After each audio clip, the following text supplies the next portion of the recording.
If that's the case, and I'm sure you are the case, he's got to be a materialist. I'm sure he doesn't believe in the existence of the soul or the mind distinct from the brain. He should have presented that as his argument for atheism. Because if you don't believe in the possibility of an immaterial self or mind, then you don't need this kind of argument to prove atheism. You just say there cannot be such a thing as God because there cannot be minds distinct from physical organisms or brains. So that should have been his argument, but it wasn't. Instead, he presents this argument. And that would then lead us into questions about mind, brain, identity, and how do you deal with the mind? Is the mind reducible to the brain, or is it just a sort of epiphenomenal thing generated by brain processes? And that's, again, another large question that one might discuss. Yes? Okay. These are wonderful questions. Very, very good. His point, I think you probably mostly heard his point, was that this lack of optimality might bespeak limitations in the designer then, limited intelligence or ability or something. Now, this is precisely why people like William Dembski and other intelligent design theorists are not being disingenuous when they say this is not an argument for God. Dembski and these others continually insist we are not arguing that you infer to God on the basis of design, but just to some sort of intelligence, that you need an intelligent designer to explain these things. And he would actually be very sympathetic to your argument. He said there's no way that from these finite products I would be able to prove that this is an omniscient, omnipotent being. And so although many people have characterized intelligent design theory as creationism in a cheap tuxedo, in masquerade, I think that's quite wrong. I think that for people like Dembski and others, they are very sincere when they say we're not proposing this as an argument for God. Now, that having been said, notice how the ground, though, has shifted here significantly in reframing the objection in this way. It now becomes, in a sense, an argument that's rather similar to the problem of evil.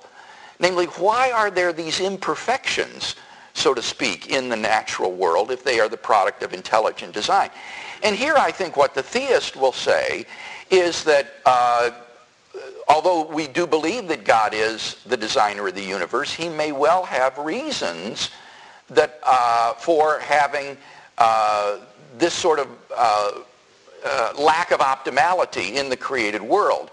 And it wouldn't be hard to think of reasons like that might be appropriate for that. It might produce the sort of world in which human beings would function best. It would provide a kind of ecosystem in which human flourishing could take place, and then ultimately lead people to come to embrace freely God's salvation and to come to a knowledge of God and all the rest. I think that here we begin to get into conjectures that are completely beyond our ability to discern when we say what would be the best sort of world in which God might place human beings so that the maximal number of them could freely come to know him and his salvation. And it might well be a world that is suffused with natural evils, non-optimal designs, earthquakes, tornadoes, things of that sort. And so here I think we begin to get into speculations that really outstrip our abilities. You want to follow up? Yeah, just to follow up a little bit. It's just right. An argument against an argument for theism. Yes. Yeah, fair enough. And so the burdens are quite different. Yes. All right. I was construing the objection as being a sort of demonstration that the designer is lacking in intelligence or ability or something. But, okay. All right. Yeah. Well, look at premise one of Dawkins' argument. I think he's right in saying one of the greatest challenges to the human intellect has been to explain this complex, improbable appearance of design. So this is a question that has occupied people's minds for literally millennia. This is one of the great challenges intellectually. And so I think it's an appropriate question to ask, and particularly with respect to the fine-tuning of the universe in 5 and 6, because there One is not involved in challenging any sort of scientific paradigm like Darwinian evolution or anything of that sort. On the contrary, one is going with the scientific data concerning the fine-tuning of the initial conditions of the universe. And what this would get you, and I think this isn't to be diminished, if this inference is right, it gets you a transcendent, unembodied mind which established the laws of nature with all of their constants and the initial boundary conditions of the universe. I mean, if anybody really believed that there were such a being as this, he would be wide-eyed and open-mouthed with astonishment, because it means that the material world is not all there is. There's some transcendent, intelligent mind beyond the universe. Now, you may not be able to infer to omniscience or omnipotence based on this, but nevertheless, that ought to at least raise the question, if there is such a being as this, maybe he is omnipotent, omniscient, and so forth. Maybe this is the God of classical theism. You see what I mean? So I think we shouldn't minimize what a design inference would get you, even if it doesn't get you all the way to God. All the questions are down here at these two tables, I think. Well, I want to get somebody from another table. Yes, way in the back.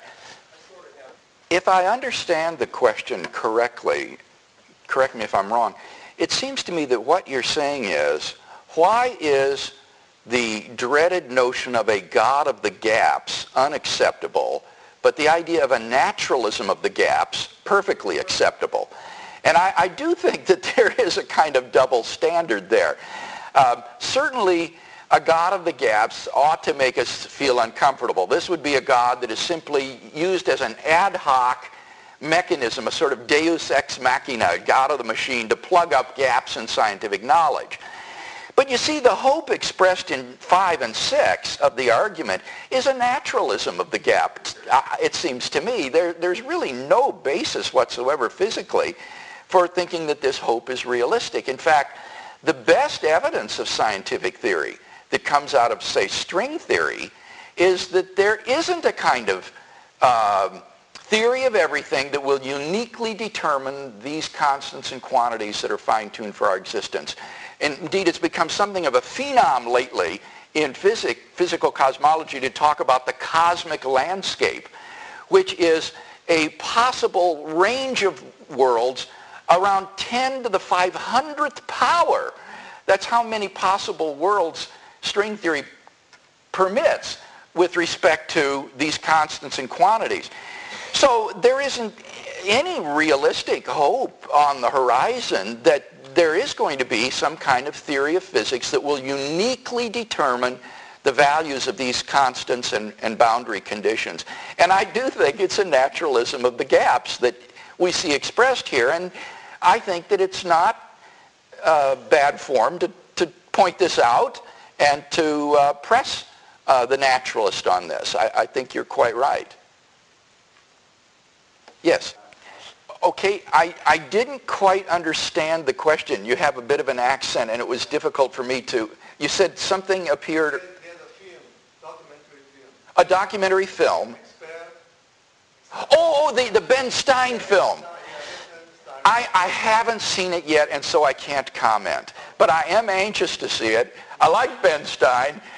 And I will say that I am very deeply disturbed by recent examples of what I regard as religious discrimination in this country. I think probably the most notorious of which was the denial of tenure to Guillermo Gonzalez at Iowa State University. He is a fine astronomer, a fine physical astronomer with a long publication record. And his reputation as a scientist now has been destroyed because they denied him tenure in that department because he wrote a book called The Privileged Planet, in which he argued that the privileged position of our planet in the galaxy evinces intelligent design. He didn't say anything about biological evolution or Darwinism or anything of that sort. It was pure astronomy, and yet he's been denied tenure for this. And the email campaign that went on privately among his colleagues showed that this was because of this commitment to intelligent design. And yet he was, because you can't fire a person for holding to certain religious views. Instead, his integrity as a scientist had to be impugned. His record wasn't good enough. He wasn't a good enough astronomer to be given tenure. And as a result, his reputation and career have been besmirched for reasons pertinent to his private religious beliefs, which I think is just unconscionable. So while I haven't seen the film, I know that there are cases, such as the film illustrates, which are going on in this country and which I think anyone who holds to academic freedom ought to take up a standard against. Well, thank you for coming this morning, and I hope to see some of you tonight as well.